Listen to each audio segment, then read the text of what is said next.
It's ding ding, 2 men in a ring. We put pride in your stride and a quiver in your liver. You want 'em, we've got 'em, coming to you. Loud and proud, he's the biggest, he's the baddest. It's Mr. Gavin Davis on the Gavin Davis Podcast Show. Hello, good evening, everyone, and welcome to the Gavin Davis Podcast featuring my co-host Dave Bruff. This is Series 1, Episode 4. Today, we're going to cover subjects that have been brought up in the martial arts community. Dave's going to lead this podcast. He's got a number of questions, and we're just going to work together and bounce ideas off. And we're just going to put topics out there and discussions out there for you listeners at home. I just want to briefly mention some sponsors that we've got that are sponsoring the podcast, and we're very grateful. So we got the Grappler's Gift, Craig Stanton. We got Kevin Mauer Driveways, Kev Griff, Sandbach Judo Club, Rob Sadler, Matt's Barbershop, Matthew Bottomley, Josie's Chippy, Anthony Joseph. We've got Clarity Valeting and Detailing, Mark Powell. We got Konstantinos at House of Jiu-Jitsu in Cyprus. And we have got Nuts for Jiu-Jitsu with my good friend Dave Bruff. Get the mention in there, Dave. And Luci Delgadio's doing an event, Kaizen Events 2023. He's asked me to go on the event. I haven't looked at it in my diary yet, but there's potential there for me to go on if I'm free and I'm not working. So, but we want to thank Luci for his positive reviews on the podcast as well. So thank you very much. I'm going to hand you over to Dave and shoot from the hip, Dave. Where do you want to go with it? Thank you very much, Gavin. Thanks for shouting out the club. Appreciate that. Something that comes up a lot in the martial arts discussion, Gavin, the community, is the topic of McDojos. And that's, it's kind of defined as it's based on the term McDonald's, which is a franchise.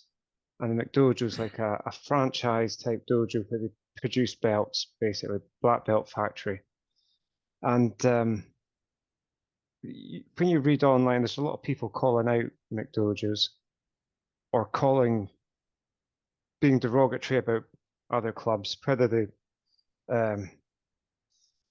rate them or they just try to discredit them because they're competitors or not. And I thought it'd be an interesting subject for us to discuss. Okay. So I've got there's a blog site by Karate by Jesse. So this is Jesse Enkamp. He's a karateka. He does some really good stuff, actually. But one of his blogs is on 93 warning signs your dojo is a McDojo. Right, okay. And so I could just shout some of these out to you, Gavin, get your opinion. Okay. You wear 1,000 badges or patches on your gi. Right, okay. And there are examples where you see pictures of kids wearing about 1 million badges on their gis. Yeah. Prospective students are required to become a member, subscribe, even before trying a lesson. Ooh. Yeah, awkward one. Your sensei is a grand master with a 7th dan or above, yet is 30 years old. Yeah. Yeah, leave straight away. Yep. Your sensei won't fight with you because he doesn't want to hurt you. Yeah, bad one. Yeah. There are, you do go to clubs, so senseis don't roll with you or don't fight with you. Yeah. For me, that is like a massive warning sign. Yeah. Okay. Yeah.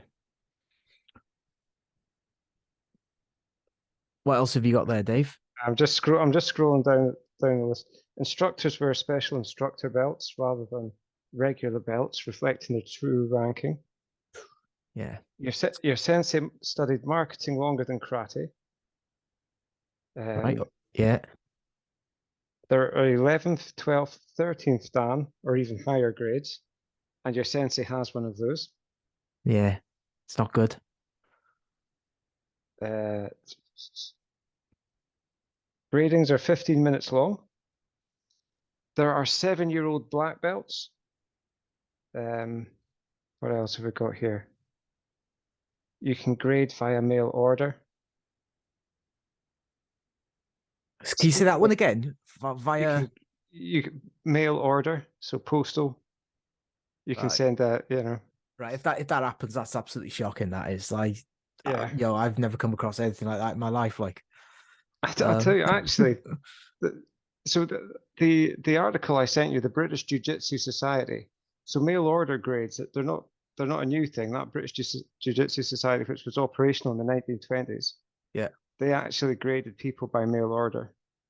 So you would r- answer some questions on a course, you'd send right. it off, and then you'd get a certificate. It wasn't uncommon in those times. Is This that is a the thing. certificate to say you're a member though, or is that a certificate to say you're a certain grade? No, you got a grade. You No, got a grade, but you didn't. right. You didn't get belts in those days. You got a graduate or master diploma. Okay. Speaking of kata, there are way too many of them. Uh, you do kata to music. Yeah, yeah. Yeah, you know, if you walk Zumba, in into a it? club like that, you walk into a club like that, you've just got to ask some serious questions about what you're doing Yeah. there. And the list goes on and on, Gavin. I think, uh, here's another one. Nobody ever fails a grading. I hate that one. I hate that one because that is like, and all you ever see, and you see it on the internet a lot, is absolutely fantastic grading. Not every Yeah. grading is a fantastic grading. There's nothing wrong with telling people you're not good enough, right? Go back, readdress your issues, and come back better. And then when they improve, you pass them then. Do you know what I mean? I don't know. It's an awkward one without sounding a bit nasty, like, but it's a terrible habit to get into. Is telling people that they're good and that they've passed when actually they're not good enough. Yeah, and I think this is a function of the student being a customer, Yes. and you've got to keep your customers happy. Yeah. And so if you fail them, they're an unhappy customer, they might not come back, and that costs you money. And this is, you know, this is the whole crux of the thing. When it becomes a business, and of course, there are legitimate costs in running a dojo. Of course there are, yeah. But it's when it goes too far, isn't it? But why do you need a belt or why do you need a grade to actually develop someone's skill? Do you know what I mean? Yeah. Like I didn't take any money off you the other month when you had your 2 stripes. Yeah. I given you your 2 stripes because you deserve them for the work that you've put in the last 18 months and because you're progressing. I think and this is a difference between a grading based on achievement and a grading based on an illusion that Yeah. is part of a business plan. Yeah. And you trick somebody, don't you? You say, yeah, you deserve this belt. Here's your belt, your next grade. But like Paddy said in the last podcast,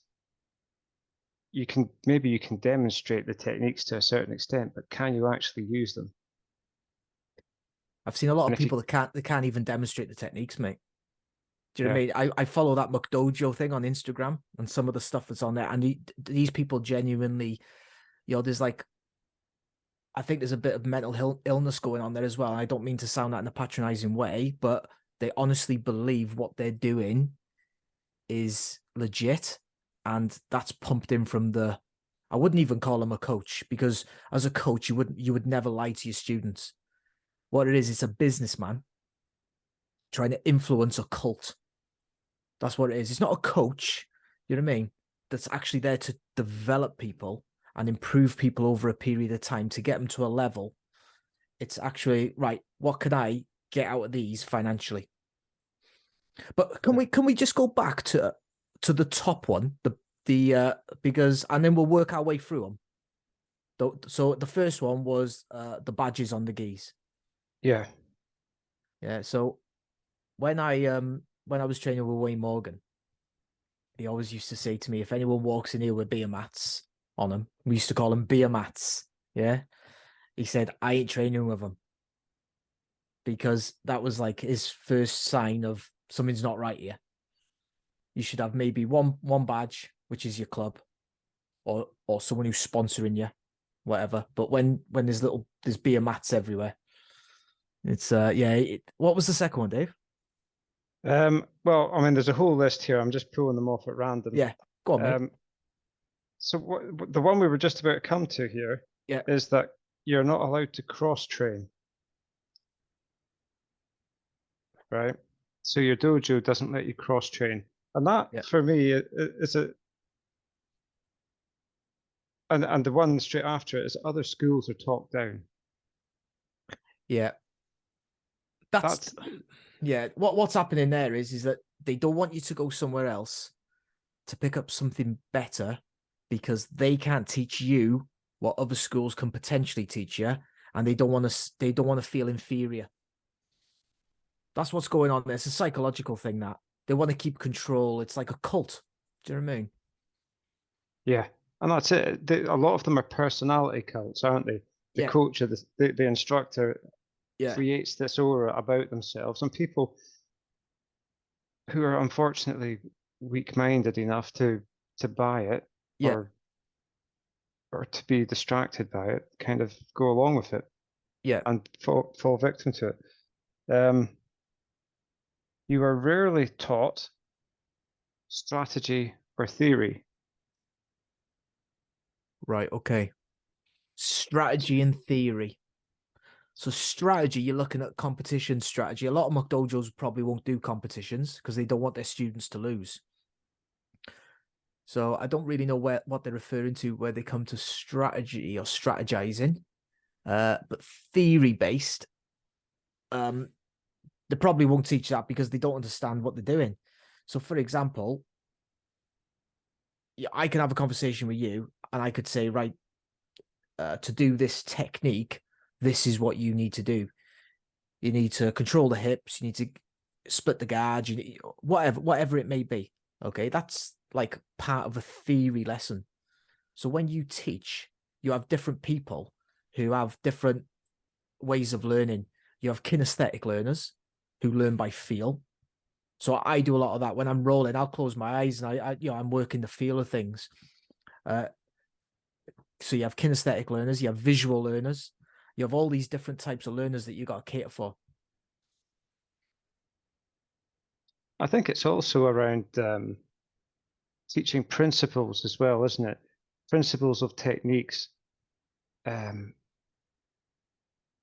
which you can do the technique a number of different ways, but it's the same technique that follows one principle rather than a collection of 5 or 6 techniques.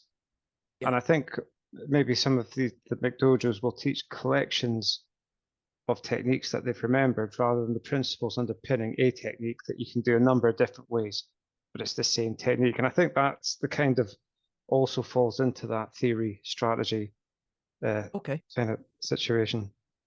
Your memory to recall techniques is tested more often than your actual skill in performing techniques. Again, Interesting one. that's kind of links to that previous comment. Yeah. Yeah. Go back to the junior black belt one, because that is one of my pet hates because I was a junior Yeah. black belt. So I got my junior black belt at 11. Okay. And as a junior, as a teenager, I genuinely thought I was a black belt. Okay. But looking at it now, 25 odd years later, I wasn't a black belt, mate.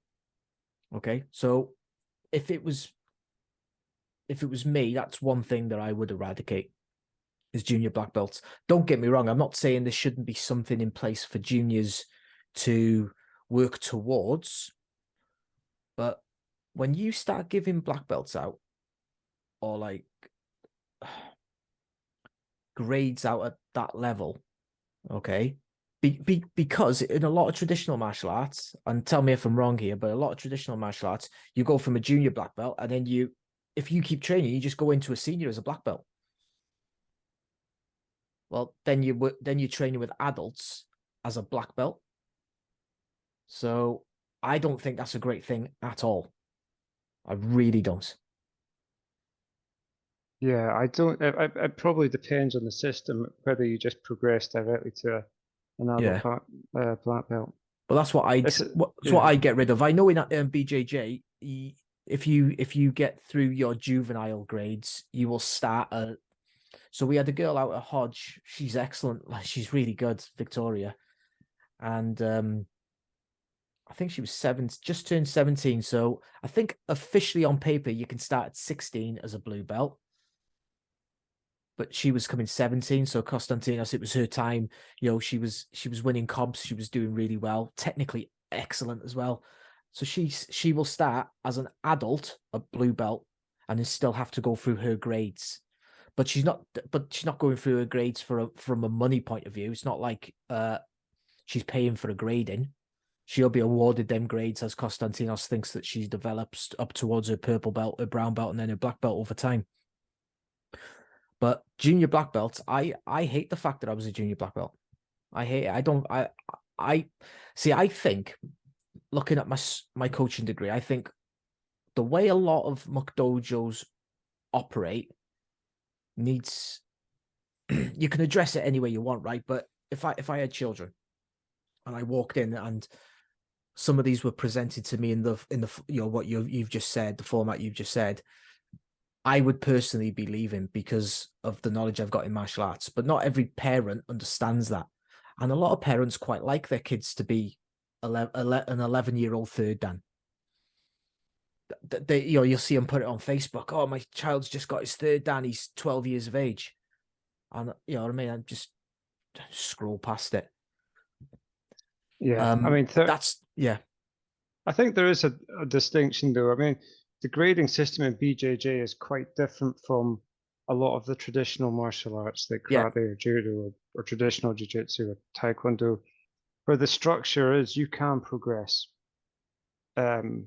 Say, depending on how good you are or how much you compete or whatever, you can progress to black belt 4 or 5, 6 years. Yeah. And it's that's the way it's been. And I think traditionally, when black belt downgrades were introduced, it was about this is the kind of beginning level. This is where you're competent when you get your black belt. Now you can start developing. Yeah. So it wasn't necessarily something that should take a huge amount of time. And Brazilian jiu-jitsu, it's done slightly differently, isn't it?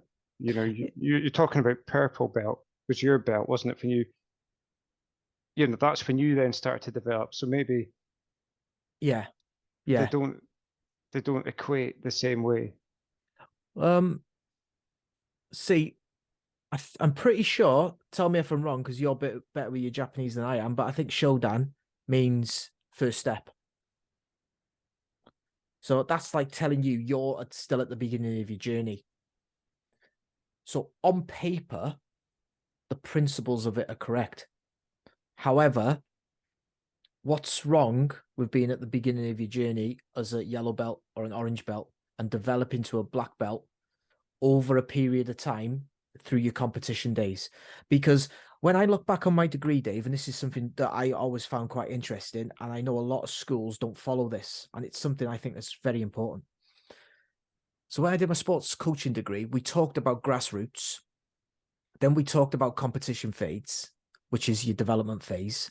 And then we actually talked about retirement phase. So for example, if you use me as, your grassroots, I started at 5. Yeah. Your grassroots logistically are up to about 17, 18 years of age, where you're learning all your fundamentals, all your basics, getting your drills right. Then 18 to 40 is your competition phase, right? Where physically you're taking everything you've learned from your grassroots and then you're putting it into your physical body, where you're physically developed, you're fit, you're strong, you haven't got many injuries. As you come towards the end of your competition phase, let's say, for example, 40, it's different for every athlete, okay? But I'm just giving you examples. Then you go into retirement phase. When you go into retirement phase, then you pass on to the next generation what you learn in your development phase and your competition phase. Okay, through experience, knowledge base, what works, what doesn't work. McDojos don't do that.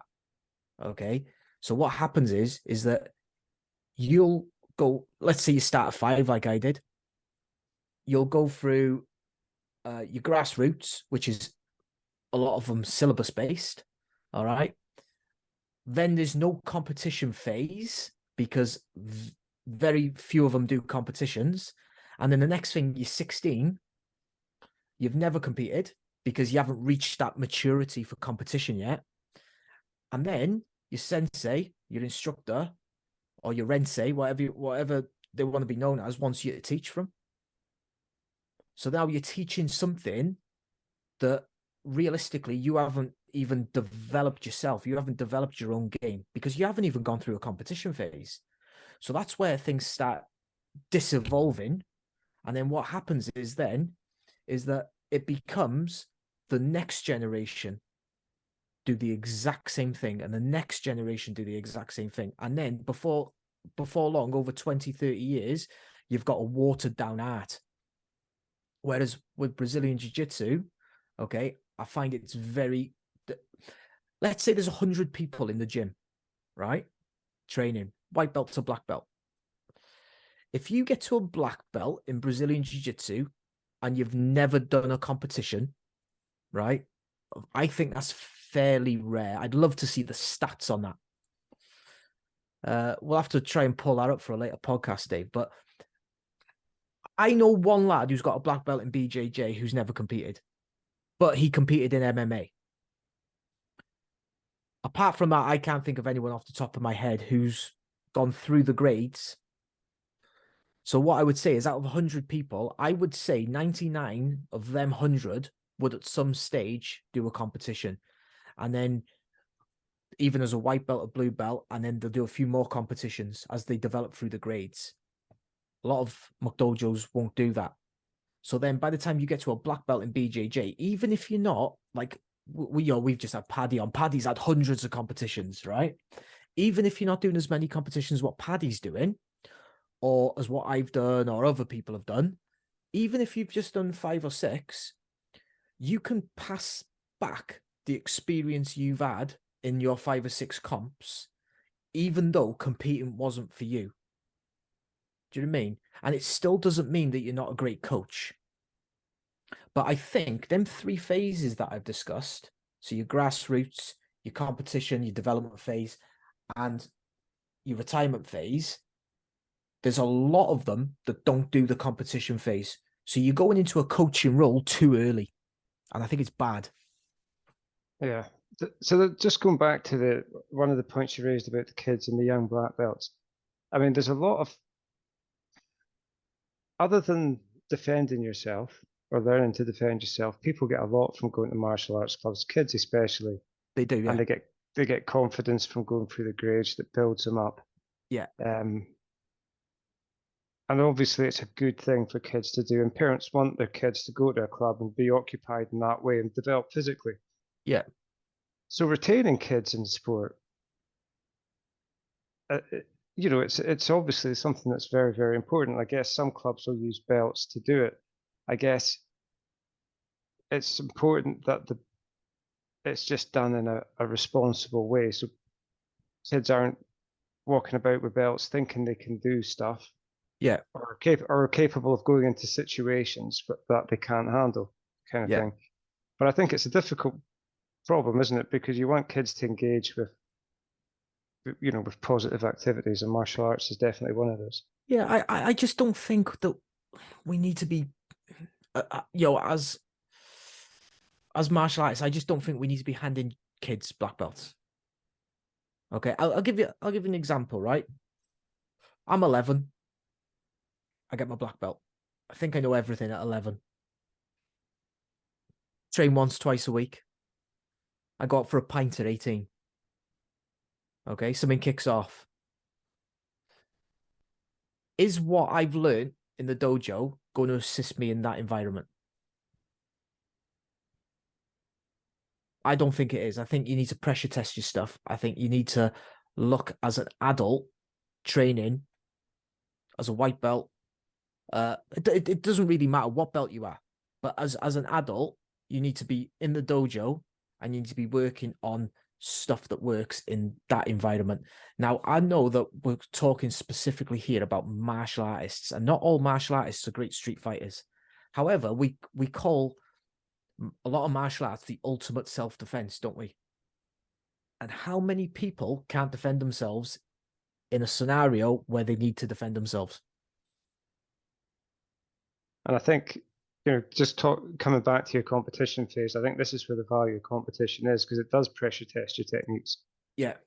Yeah. If it doesn't work, and it's particularly martial arts that are competition based, and you progress through competition. So if it doesn't work, the technique doesn't last. Yeah. And this is, I suppose, MMA is the ultimate kind of pressure test for many techniques. Yeah. Of what you see, Yeah. Yeah. No, it is. You're totally right. Now, if you were going to do a separate junior syllabus, and then let's say you did white belt to black belt as a junior, let's say 5 to 11, and then at 11 you're known as a junior black belt, right? And then after you've done that, as you start coming to maturity and you're 14, 15, you start training with the adults. If you went back to white belt and then you developed through a different syllabus or a different types of techniques, I could probably live with that a little bit. I could probably go, do you know something? That makes logical sense to me, because there's no way a child can do what an adult can do. You know what I mean? The children, we should just be concentrating on basic fundamentals, basic footwork, basic control points. They shouldn't even really be sparring heavy or anything like that. So that going from a junior black belt straight into the adults, which is what I did, it was very, very challenging, very difficult. And I was lucky that I had an amazing training partner in Wayne Morgan who looked after me. Okay, but I just don't think that's the best way to do it. I think there's got to be a way out there that you can do it better and more logical, so that when they get to 18, adult, some people will say 16 or whatever, but let's say 18, they've got a foundation, and then they can run with it, and then they can work up to a black belt level, which is solid. It doesn't matter whether you're doing taekwondo, jiu-jitsu, Brazilian jiu-jitsu, judo. How do they run it in judo, Dave? So in judo, there's the theory grading, and you have to demonstrate technique. Yeah. But to get a downgrade, you have to win competitive points. You have to win 100 points, which means you have to win 10 contests by Ippon. So you have to compete. You have to compete, yeah. Yeah. So then when you come to when you come to then your retirement phase, after you've done your competition, you've got some experience. So the coaches you have are talking to you from experience. And that's one of the great things. That's why I love learning judo, is because everything I'm learning is I know it's pressure tested. I know it's coming from experience, stuff that works. Well, it's like when I come up to yours, if I teach you something, I teach you stuff that works for me. Do you know what I mean? It's like, right, we're going to work on this today. I've had a lot of success with this, or I'm having a lot of success with this. And I'll break it down, try and get the fundamentals in, and then we'll do some specific sparring. So then you can, and then what I expect people to do over a period of time is work on that technique. I think John Idle mentioned to me that up Van Oldswick, they won't look at anyone getting a black belt until they're 18, till they're a proper adult. He's had a number of people there, and he likes them doing it over a period of time and working it through. I agree with John on that. I personally, if it was me, I'd be looking at doing the same thing, but because they've all got different grading systems, you can't just point one martial art out and say, no, that's wrong, that's wrong. It's just like me. If I was running a school, I would look at the way that I would be focusing on how can I get the best, not this.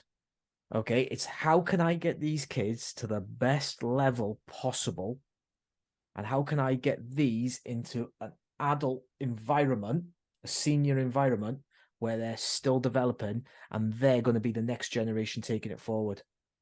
Do you know what I mean? It's how can we develop everyone? I think it's worth pointing out, Gav, that no martial art is immune from a McDojo. No martial artist. It happens in every martial art. Yeah. And it happens in Brazilian Jiu-Jitsu. Yeah, it does, yeah. And you see it on social media that there are people in BJJ who go to the McDojos and Yeah. challenge them and Yeah, call them out. it's brilliant. I love watching them. I sit in bed at night watching it. I think it's fantastic. Is that a particular feature of that particular martial art? Yeah, I think it's because like we've just had someone on the podcast that was a blue belt for 11 years. You know what I mean? He's a first degree black belt now. He's practically put his heart and soul into Brazilian Jiu-Jitsu the last 20, 25 years. You think how hard he's had to work to get his grade. And then there's someone down the road that's just going, right, I'm going to self-promote myself. Now I'm a Brazilian Jiu-Jitsu black belt. So it's very disrespectful for all the ones that have come before you. You know, you think of, you go back and them books that we're reading now and different stuff about Elio Gracie fighting for hours. What, them great martial artists that, that we've talked about, the Hickson Gracies, all that. And then you're just going to put a black belt on and say, oh, I'm a Brazilian Jiu-Jitsu black belt. No, it's disrespectful to everyone who's put that work and effort in for 10, 15, 20 years. So that's why they get called out. It's like, well, you're disrespecting my art. You're disrespecting everything that's good about the art. So get on the mats now and we're going to sort it out. And then as soon as they get on the mats, they realize that they're not even a one-stripe white belt. And then they're like a turtle on their back. And it's just a laughing stock. Do you know what I mean? So I think that the way that's done, and I see it online a lot, I watch a lot of them, I really enjoy watching them. I think that's brilliant. Call them out. You know what I mean? So I've got a final question on the subject for you, Gav. Yeah. You're training in this club. Yeah. 4 or 5 years, you get your black belt. Yeah. All your mates are there. And then you start to realize you're in a McDojo. Right? Yeah. What do you do? It's a bitter pill to swallow. I think it depends on how old you are, really. I think if you're like in your 70s and you're coming towards the end, I think you just got to embrace what you've done. Don't get me wrong, there's still time to go elsewhere and develop, but it's more difficult. I think that if you're in your teenage years and you get into that age of like adulthood, I think you just shake hands, leave on good terms, and go out there and cross train and find what you like and do your own research. Depends what you want. If you want to go into MMA and fight in a cage and fight professionally, there's certain martial arts you want to look at. If you want to look at martial arts for self-defense, then there's certain martial arts also you want to look at. Okay. I'm studying the psychology of fighting at the moment. I'm really fascinated with it, and I'm watching a lot of Jeff Thompson's stuff. I think that even though Jeff isn't everyone's cup of tea, I think what he says and his experiences are very true. And if something's very true and it's from the heart, you can never like go against it. You can't go against it.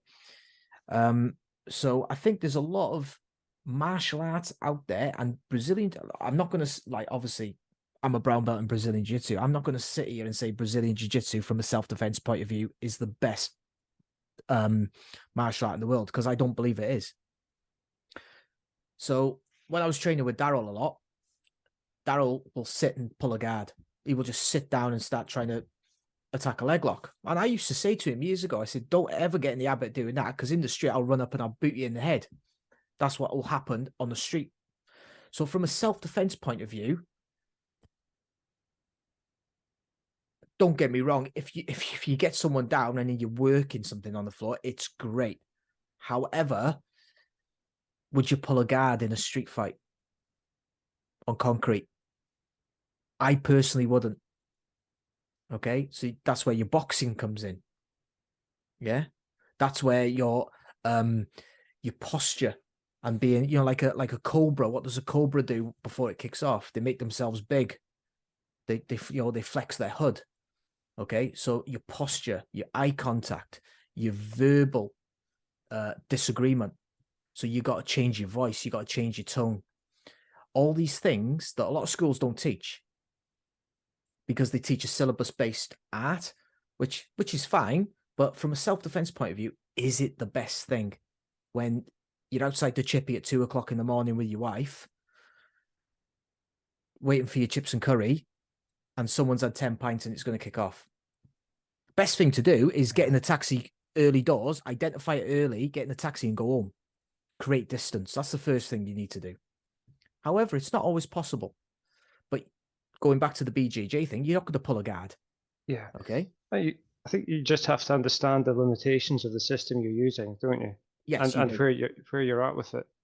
I think in terms of what I would suggest to people is do cross train for sure. Cross train it, because everybody's going to have a style that they enjoy most.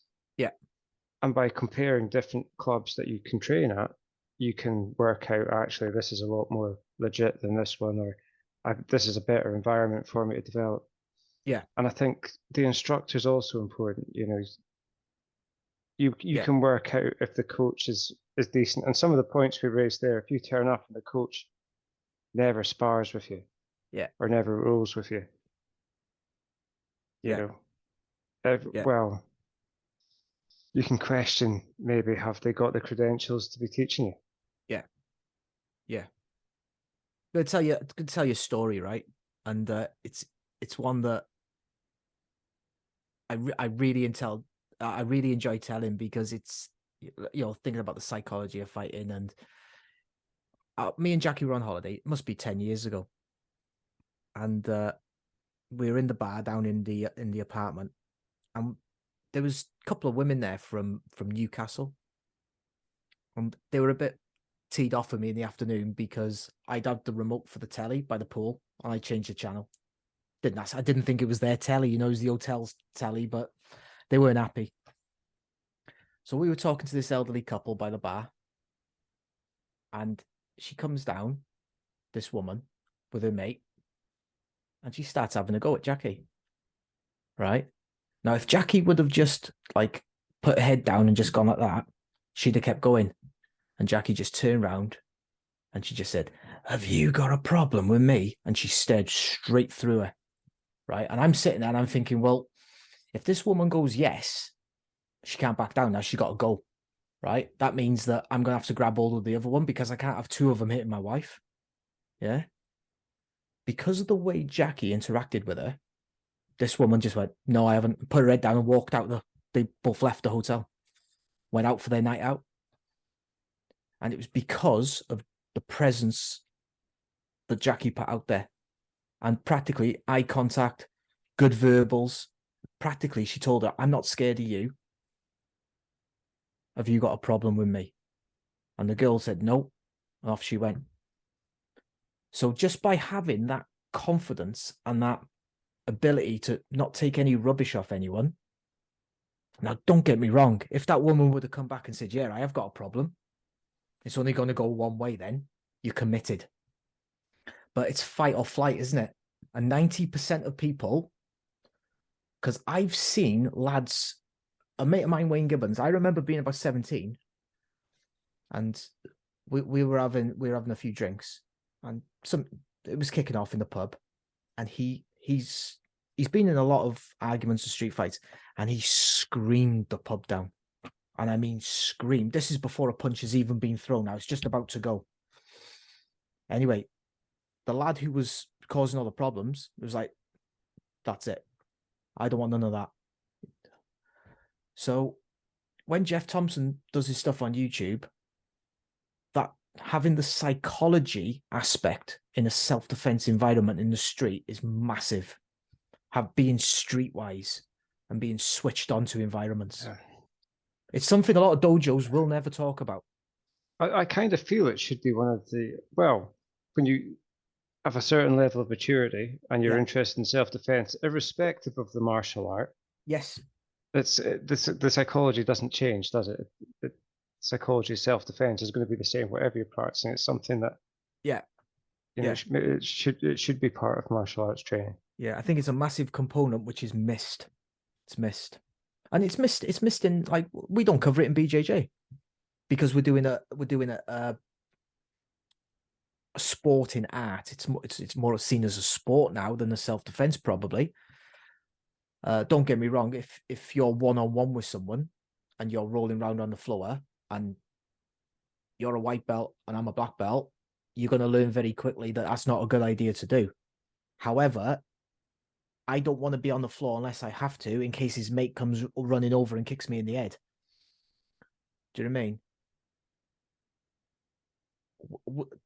These topics are never discussed, Dave, on the mats. How long have you been training now? In martial arts? Well, just I know you trained as a child doing your judo and everything, but since an adult, since 18. Oh, pretty much continuously till now. I mean, 30 years. Yeah, 30 years. Has any instructor or coach had this conversation with you or taught you what we've just talked about last 10 minutes? It's not taught. It's not discussed, never mind taught. No. I mean, well, based on the clubs I've been at, I mean, there might be other clubs. And because I moved around, Gav, different universities, I wasn't at, from about 18 on, I wasn't at any one club until I went to Andy Smith's. You know, I'll tell you what Andy Smith did do. Yeah.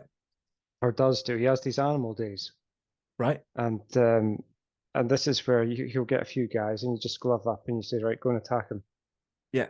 And you defend yourself there. So you do, Andy does try to develop some instinct in those situations.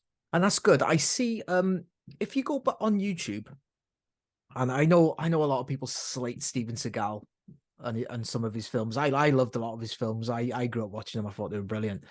But they used to do a black belt test, right? And you can get them on YouTube. You can watch it. And practically, you'd have 4 rookies. He'd be kneeling at the front. And then someone would say, go. And the 4 of them would genuinely, when they're doing like a demonstration, they're just coming to him and then they're doing the roll. But genuinely, they're trying to take him down.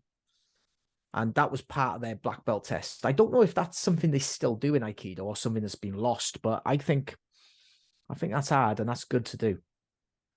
Just for every martial artist to realize how vulnerable you can be. Doesn't matter what martial art that you do. You know what I mean? So a lot of them points that you've raised, I think they're very valuable points, but it depends what you want from training. There's some people, Dave, that are happy coming home from work. They've had a terrible day in work. They come home, they have their tea, and they're quite happy going out at 7:30 and just being with a group of people they like, doing a little bit of light martial arts and going home. There is nothing wrong with that whatsoever. Absolutely nothing. Yeah. And I think that, and it's a great thing, right? You go meet your mates and you have a good time. Yeah. I think it's just people have to, you then have to be aware of the limitations in terms of how prepared how that prepares you for a self-defense. And that brings me back to my point, is the preparation for when you reach 18 and then you're put in a scenario as a male or a female. You know what I mean? Because you look at like people attacking females. You know what I mean? Like this is where I feel Brazilian Jiu-Jitsu is excellent as well, because you've got women in the country at black belt level, well, all sorts of levels, but let's just talk black belt level, that if you were to try to attack them and take them down, you're practically going to get triangled, or you're going to have your arm ripped off because they're that good. Okay. However, so that's where the Brazilian Jiu-Jitsu comes into its own. However, before that, it's when you look at like attacks and statistics on attacks, it's very rare a man, let's say like an anti-rape thing, it's very rare a man will grab a woman and wrestle her down and then try to attack her. What normally happens is they've got a weapon, or they've hit them from behind or something and knocked them unconscious, and they go from there. So then this is where the other things link in. Your awareness, your surroundings, creating space. He's got a weapon. Can I run away? No, I can't. Can I kick him in the groin? Yes, I can kick him in the groin. Yeah. If I can run away, run away. All these things before they get to the Brazilian Jiu-Jitsu that women and men need to be switched onto. I think it's a deep topic, Dave. It's a real deep topic, and everyone will have a different opinion on it. Yeah, and it's a topic that you're absolutely, any of our guests we brought on would have a different view potentially. Yeah. I think we've probably talked enough about it, Gav, because otherwise we'll just keep, we'll spend the Talk next forever, 2 hours talking about it. So yeah. What I want to do, I just want to finish with, I had a question last night when I was training off Liam. And I think we'll finish with this if you're happy with that, Dave. And he watched episode 1, episode 2, and he said, we're doing an all right job, like. And the question is, he was 37 when he started training. He's 47 now. He was a brown belt. We were talking about longevity. Do you think it's harder to start at 37 when your body is older with reoccurring injuries, or start as a child and accumulate injuries as you go along?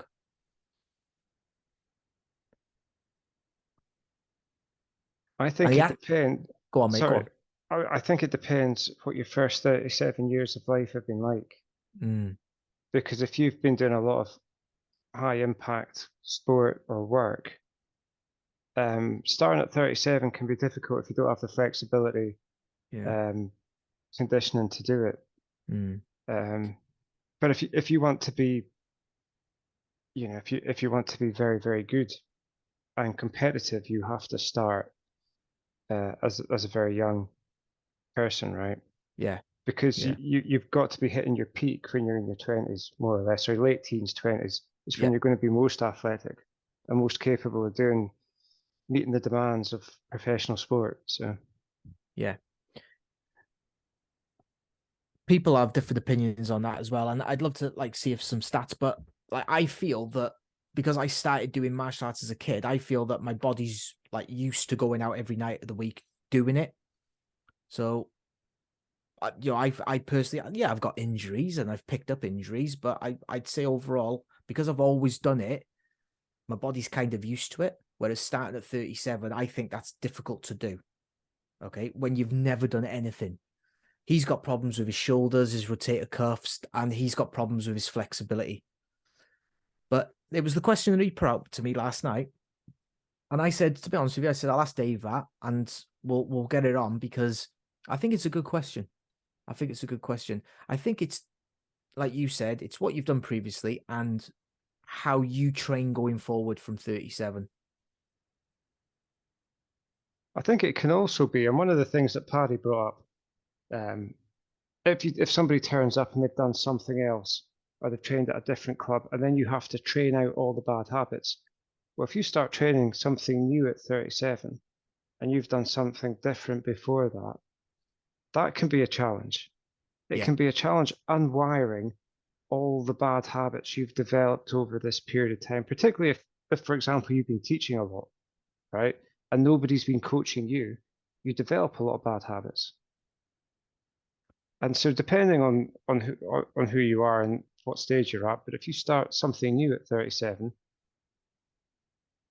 you have to potentially unlearn a lot of stuff that prevents you from progressing in this new sport or discipline. Yeah. And that can be challenging because your brain's just not as plastic as it is when you're a kid. Yeah, it's more difficult, yeah. And then the injuries do start adding up more. Right. Anything else you want to cover, Dave? Anything you can think of before we've covered a lot, and I think a lot of people listening hopefully will find some of that useful or have a think about if that resonates with them, or if they've had an experience in the past at a particular club. Yeah, I think one thing I'll finish with on it is, if you're a club and you're happy training and you're happy in your life, stay. Do you know what I mean? If you're getting through your grades quick and you're happy to pay that, and you're happy to be a black belt after a year, then as long as you're happy, it doesn't matter. Okay? Really, it's your life, it's your martial arts journey. You do it the way that you want to do it. Okay? It's totally up to you. So what we're going to do now, we're going to bring episode 4 to a close. We've got a lot of we've just had a great guest on, but we've got a lot of good guests coming up on the podcast. I'm not going to mention names at the moment, okay? Because if I do and they don't come on, it'll make me look like a fool. So keep tuned, keep rolling, and keep enjoying your martial arts journey, everyone. Good night. Good night.